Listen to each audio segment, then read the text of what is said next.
Apa yang terjadi hari ini di Arab Saudi? Baru saja beliau dilantik menjadi pemimpin, kerjaan pertamanya adalah langsung mensejahterakan seluruh rakyatnya.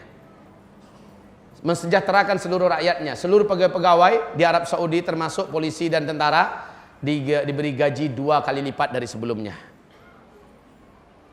Satu.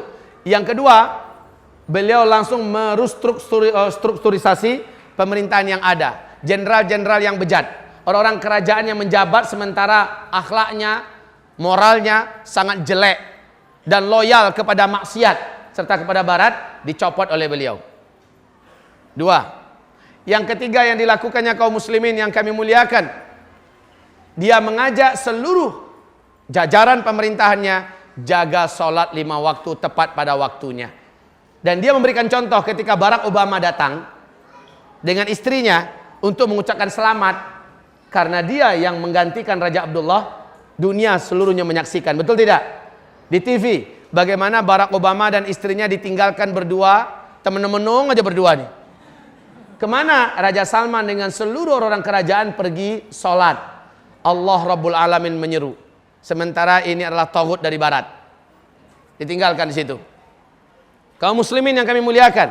Yang keempat, apa yang dilakukan oleh Raja Salman ibarat Allah? Membebaskan seluruh tawanan-tawanan, khususnya para ulama-ulama yang loyal kepada dakwah sunnah tapi tegas mengkritik pemerintah.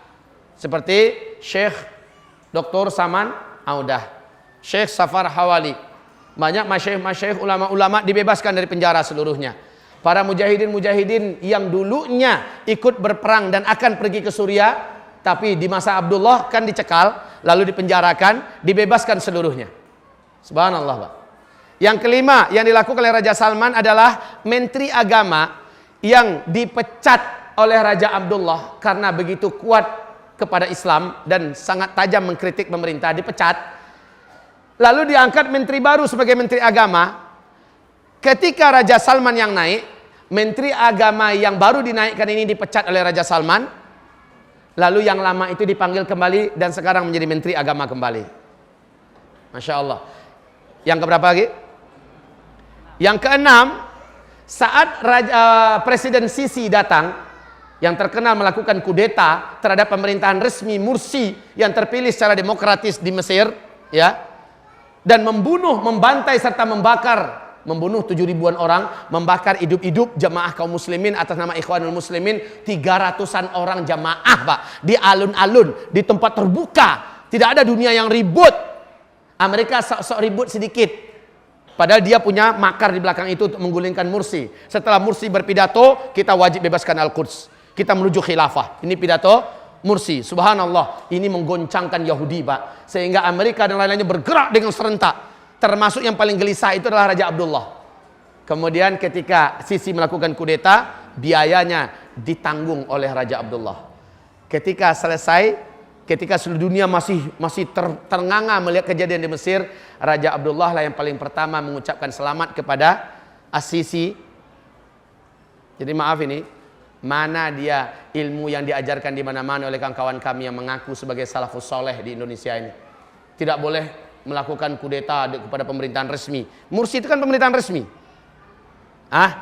Pemerintahan resmi, terpilih secara resmi kaum muslimin. Ternyata di kudeta, harusnya kudeta itu kan bughot.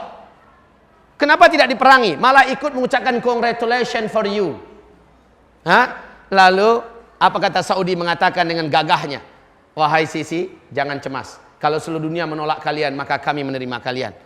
Kalau seluruh dunia menutup pintu dari kalian, kami memberikan pintu kami kepada kalian. Maka dana pertama yang mengucur adalah $1 miliar, Pak. Diumumkan seluruh TV seluruh dunia dari Arab Saudi untuk Sisi, untuk menstabilkan kembali keadaan pemerintahan. Lalu mengalir setiap bulannya dana miliaran dolar, Masya Allah, Pak, dari Saudi.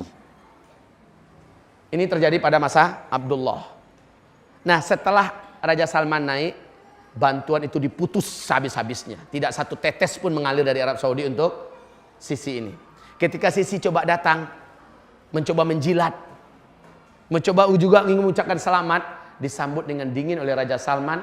Tak lebih dari 2 jam Pak, sangat dingin sambutan Raja Salman, dan pulang kembali marah-marah orang-orang yang pro dengan Sisi, sampai diumumkan di TV Mesir bahwa mereka sangat benci dengan Salman segala macamnya, awas nanti bla bla bla bla, kan gitu kan? Karena presidennya tidak dihormati. Gimana menghormati pembunuh kaum muslimin? Orang yang melakukan kudeta, orang yang tangannya berlumuran dengan darah dan ternyata punya loyalitas dengan Iran. La haula wala quwata illa billah. Namun yang ketujuh, saat Erdogan datang, Pak. Erdogan, presiden Turki, inilah presiden Islam yang mana di tangannya Turki menuju kepada puncak kejayaannya sekarang ini, Pak. Hanya 10 tahun beliau baru memimpin di Turki, Pak. Eropa seluruhnya kalah oleh Turki. Dalam hal apa saja? Dalam hal pendidikan, dalam hal teknologi, apalagi dalam hal ekonomi, Pak. Di segi militer, Turki sudah mampu membuat senjata perang sendiri, pesawat tempur sendiri. Turki sudah memproduksi alat-alat, bahkan di Amerika dan Eropa hari ini, Pak, dalam 3 alat elektronik pasti satunya dari Turki, dan itu mesti yang terbaik dengan harga yang mahal. Di tangan Erdogan, Pak. Erdoganlah satu-satunya yang berani mengejek dan menghina Amerika di depan publik, di muka internasional. Dan dia bukan hanya sekedar ngomong seperti Iran ngomong, Pak.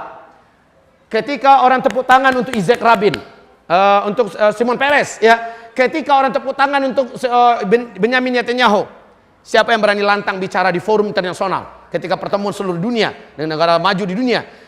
Erdogan naik, memalukan kalian tepuk tangan tadi. Ini manusia macam ini tidak layak untuk kalian tepuk tangani. Dia yang berlumuran darah dengan darah kaum muslimin yang ada di Gaza. Erdogan yang mampu mengucapkan kalimat itu, Pak. Erdogan hari ini menggratiskan seluruh biaya sekolah. Rumah sakit ratusan bermunculan sekarang ini dengan fasilitas yang mewah, gratis untuk rakyatnya. Subhanallah kaum muslimin. Di masa Erdogan ini, jilbab kembali pada tempatnya. Di masa Erdogan ini, diwajibkan belajar bahasa Arab di seluruh sekolah, mulai dari SD sampai perguruan tinggi. Masya Allah. Di masa Erdogan ini, kaum muslimin, hamba-hamba Allah yang kami muliakan, produk-produk untuk diimpor meningkat dengan tajam. Di masa Erdogan ini, 3 tahun berturut-turut, maskapai penerbangan yang terbaik di muka bumi, 3 tahun berturut-turut, Turki yang punya. Subhanallah, Pak. Dari nomor 111 Turki, ketika Erdogan naik, sekarang naik ke sampai tingkat 16. Yang termaju dan terkuat di dunia hari ini. Subhanallah. Nah, Erdogan datang.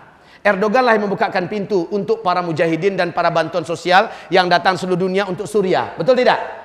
Turki lah satu-satunya negara yang menjadikan perbatasannya sebagai tempat yang terbuka untuk menerima para pengungsi dari Suriah. Dan jutaan sekarang diberi makan tiap hari, Pak. Diberi makan tiap hari. Diberikan pelayanan kesehatan dan sebagainya.